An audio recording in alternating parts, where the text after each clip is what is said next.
So I spent most of my life fat, and I dated women around my, my body weight, around my age, around, my appearance. So when I got skinny, I naturally leveled up, and was dealing with girls that were previously out of my league. Now, that's a shocker to a lot of people, because when you're fat, you get what you get. You don't throw a fit. So when I was skinny, I was like, oh man, I'm dealing with girls who are actually hot, and who are not fat, who are skinny. And then when I got into the game is what I call it. I had issues dealing with like how to talk to them. I'm nervous. Inside.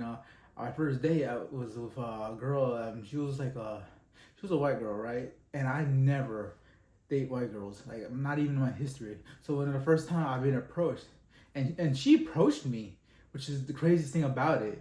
And you see how I'm phrasing crazy? Because at the time I thought her value was way up there. I was like why would she DM me? Why would she talk to me? Later down the line, I figured out some things, but we'll get there. And when I went on the date with her, I was like, oh man, this girl's the hottest fucking girl I've been with.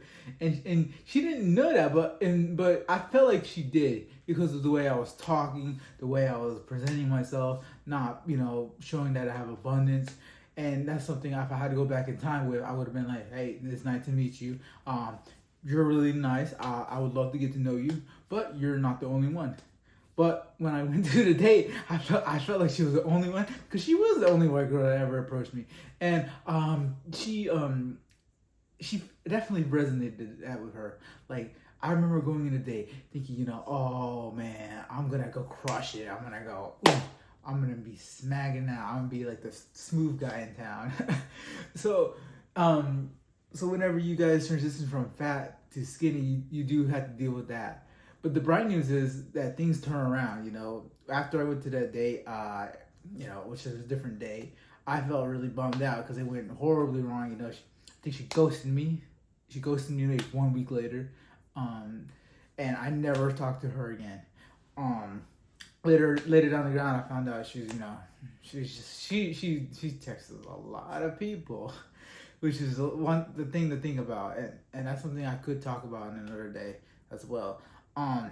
So when you guys go on these dates from fat to skinny, you need to mentally prepare yourself, because you're not dealing with the same girls. You're not dealing with anything. Imagine you were reincarnated into a new body. That's exactly what happens. You literally get a new body and you're expected to perform like you're that new person. And to prepare that, what I would have done is like, hey, I would have already had this mindset when I was already fat and already in the transition phase. Like, hey, this is how I'm gonna do it. This is how I'm gonna handle it. This is how I'm gonna go approach them. I did approach girls. That's something I had to learn, because I approached girls before, but never like this, and I had to get really out of my box, which is something I was not a fan of.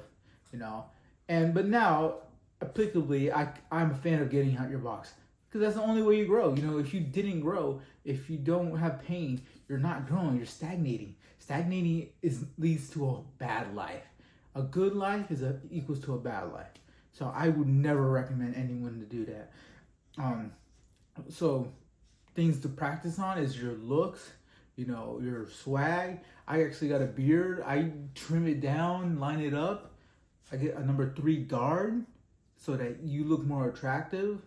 Also, you have to consider your face up here. Some of you guys have like this, flaws as a human being. Maybe your eyeball is bigger than your other one, or your nose is incorrect. You have to look at yourself and be like, yeah, I see it. And you got to work with what you work with. Now, I know guys with great bodies, but they're ugly as hell. I know guys who are fine as hell, good looking guys, and they got the worst physique possible, or they're really short, etc. Or you could be that perfect specimen of a man. And if you are that, then kudos to you. You still got work to do, but you have way less. And that's not me downplaying it. That's like all the benefits. You get. I'm so glad to hear it. Any benefits you do have, take advantage of. And if people think, oh, you have this advantage, who cares? Life's not fair. If you have this advantage, so what? I still got. What does that mean to me? Does that mean I'm doing less work, or that justifies me not doing less work? Hell no. So you still got to do it, and that's how it is. You know, so when you go on these dates, you have to present yourself, look good, be clean, well driven. Perfume is really good because they remember you like that's Rika. Like for real, you do that too instinctively. You ever smell that woman's perfume coming off? Yeah, that's because she puts a perfume on that makes you attract your hormones. It's like a hormone. It's a scent that you leaves and resonates with you guys, and that's something I want to strive to you.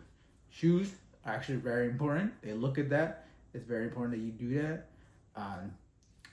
Attire, you know how you talk, the standards that you have up straight, always not punch back. You're like, yeah, man, I got this.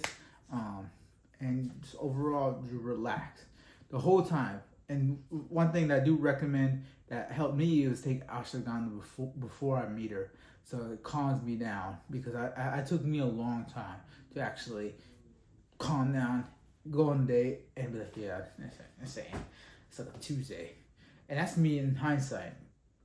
That was not like that, bro. It was like 6, not even maybe 7 months of me just like, oh man. You know, if I feel embarrassed to say it, then I know it's a good thing to say because people won't actually tell you this stuff, and I'm that's why I try to help you guys. Other than that, guys, I'm gonna head out. For any more tips and tricks, follow me on Instagram at fearlessxrico for daily motivation tips, tricks, and my marathon training. We got Atlanta in a few weeks now. I hope you guys have a good one.